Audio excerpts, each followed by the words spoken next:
বন্ধুরা, আজকে সবার নজর ছিল সুপ্রিম কোর্টের ৫ নম্বর কোর্টে, যেখানে বিচারপতি মাননীয় বিক্রম নাথের এজলাসে মামলাটি শুনানির জন্য ছিল এবং আরও দুজন বিচারপতি কিন্তু ছিলেন। মোট ৩ জন বিচারপতির আন্ডারে কিন্তু আজকে ডিএ মামলা ছিল, বহু প্রতীক্ষিত ডিএ মামলা। আপনারা জানেন যে ২০২২ সালে নভেম্বর মাসে মামলাটা নথিভুক্ত হয়েছিল, তারপর থেকে সেইভাবে শুনানি হয়নি। আজকেও কিন্তু সেভাবে শুনানি হলো না। যেরকম আমি জানতে পারছি সুপ্রিম কোর্টের ওয়েবসাইট থেকে, আপনারা দেখতেই পাচ্ছেন, এটা আমি আজকে সুপ্রিম কোর্টের ওয়েবসাইট থেকে নিয়েছি। সেখানে ডায়েরি নাম্বার দিয়ে আপনারা চাইলে নিজেরাও দেখে নিতে পারেন। সেখানে কিন্তু বলা হচ্ছে পরিষ্কারভাবে যে পরবর্তী শুনানির ডেট ২৯ তারিখে কিন্তু দিয়ে দেওয়া হয়েছে, অর্থাৎ ২৯শে এপ্রিল। এটা খুব আশার খবর যে খুব দ্রুত, কেন অনেকেই হয়তো এই প্রশ্ন করছিলেন যে কি আবার কি হলো, আরও ৩ মাস পিছিয়ে গেল না ৫ মাস পিছিয়ে গেল, এই প্রশ্নটা একটা সবার মধ্যে ছিল। আপনারা নিজেরা বুঝতে পারছেন যে ডিএ মামলা মানেই পিছিয়ে যাবে, এরকম একটা ব্যাপার। কিন্তু এটা ২৯শে এপ্রিল কিন্তু আমি পুরোপুরি শিওর নই, কিন্তু কম্পিউটার জেনারেটেড হিসাবে কিন্তু করা হয়েছে, যা কম্পিউটার জেনারেটেড হয়তো ২৯শে এপ্রিল। এবং দেখুন, ক্যাটাগরির ক্ষেত্রে শুধু যে ডিএর কথা বলা হয়েছে তাই নয়, এখানে দেখুন সার্ভিস ল, প্রমোশন ইত্যাদি ম্যাটারও কিন্তু উল্লেখ করা হয়েছে।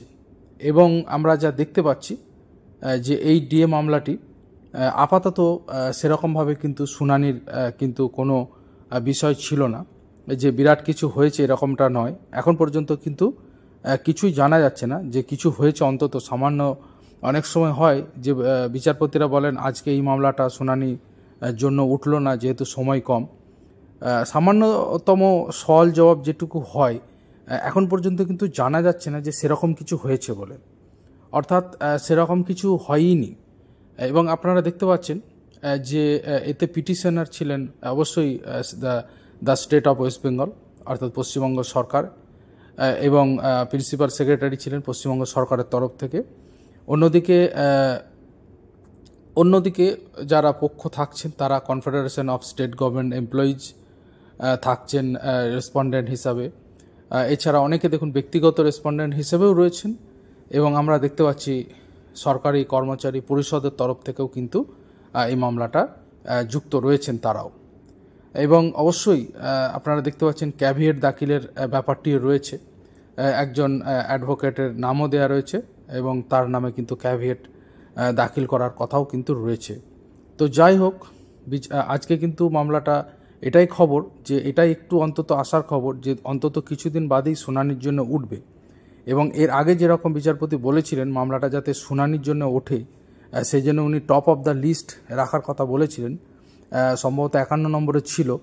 কিন্তু যাই হোক, সেরকম কিছু আজকে হলো না, সেরকম কিছু শুনানি হলো না। কিন্তু আশার খবর যে আগামী ২৯শে এপ্রিল ডিএ মামলার বিস্তারিত শুনানি হওয়ার সম্ভাবনা রয়েছে।